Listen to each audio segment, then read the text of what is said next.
अपने पराए। घर की लड़ाइयाँ कितनी भी हो, लेकिन ये भी सच है कि किसी पर कोई आपत्ति हो तो अपना ही परिवार साथ देता है।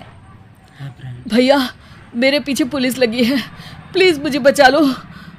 रवि और राज दो भाई, लेकिन दोनों में कभी नहीं पटी। अरे क्या हुआ छोटे, क्या कर दिया तूने? अरे कुछ नहीं भैया, मेरा दोस्त है ना राजू, वो मुझे लेकर बैंक गया था। मुझे नहीं पता भैया कि वो वहाँ बैंक लूटने जा रहा है। मैं उसके साथ बैंक में घुसते ही सीसीटीवी कैमरे में दिख गया हूँ।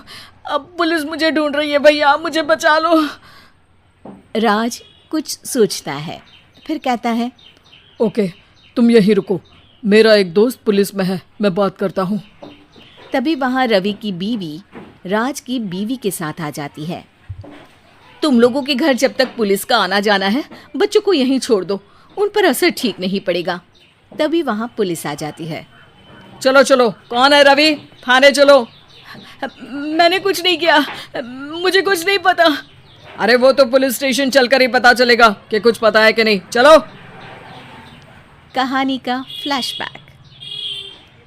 भैया, मुझे मेरे मकान में हक चाहिए ही चाहिए। अरे लेकिन छोटे, अभी मेरे बच्चों पर काफ़ी खर्चा है, तेरी भाभी की भी तबीयत ठीक नहीं रहती, बजट बिल्कुल नहीं है कि मैं अलग होकर रहूं। देख लो भैया, 1 महीना है तुम्हारे पास, जल्दी से घर खाली कर दो। अरे कैसी बात कर रहे हैं भैया, मेरे शरीर में अभी इतनी हिम्मत भी नहीं कि घर को खाली करें। तो क्यों अपना पोषण बेचा भाभी?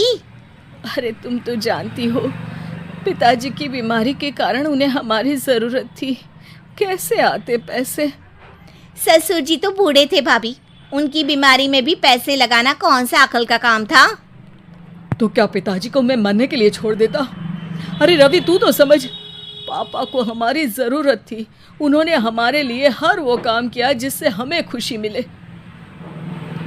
बैक टू रवि, जो जेल में बैठा है। ये मैंने क्या कर दिया था? मैं ना पिता का हुआ ना ही भैया का। मेरे साथ जो हो रहा है ठीक ही हो रहा है। तभी वहाँ पुलिस वाला आता है। रवि, तुमसे कोई मिलने आया है।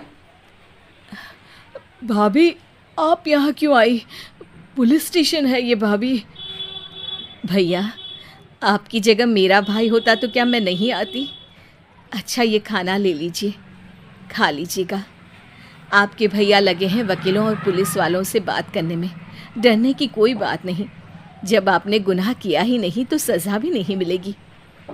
रवि भाभी को देखकर रोने लगता है। घर में साक्षी चुपचाप बैठी होती है कि तभी सोनम कहती है, अरे साक्षी, क्या हुआ, परेशान क्यों हो रही हो?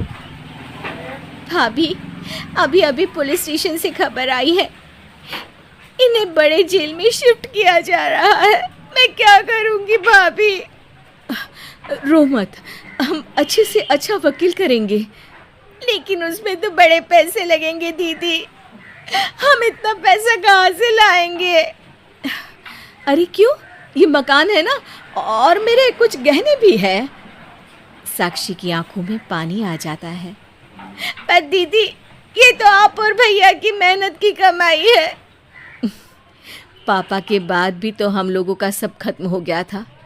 पापा को तो बचा नहीं पाए, लेकिन भैया को ज़रूर बचा लेंगे, और भगवान चाहेंगे ना तो दोनों भाई मिलकर इससे भी बड़ा मकान खड़ा कर लेंगे। साक्षी। थोड़ी देर में राज वहाँ आता है। सोनम सही कह रही है साक्षी, पैसों की कमी के कारण किसी भी बेगुनाह को सज़ा नहीं मिलती। राज एक अच्छा सा वकील करता है। सोनम और साक्षी बचाए पैसे और अपने गहनों को बेचकर रवि का केस लड़ते हैं और जल्द ही रवि जेल से बाहर आ जाता है। रवि राज को गले लगाकर कहता है, भैया मुझे माफ़ कर दो, मुझे साक्षी ने सब कुछ बताया है। भैया, आपने मुझ पर विश्वास किया, मेरे लिए दिन रात मेहनत की, भाभी ने अपने गहने तक बेच दिए। भैया, आपने तो पापा के लिए भी पैसे नहीं देखे, लेकिन मैं बहुत ही सेल्फिश निकला। भैया, एक आखिरी बार मुझे माफ़ कर दो, मैं शर्मिंदा हूँ। अरे भाई, अपने तो अपने ही होते हैं, पापा ने हमारे लिए क्या नहीं किया ये तुम्हें बताने की ज़रूरत नहीं है मुझे, और फिर तू तो मेरा भाई है। पैसे से बढ़कर रिश्ते होते हैं भाई।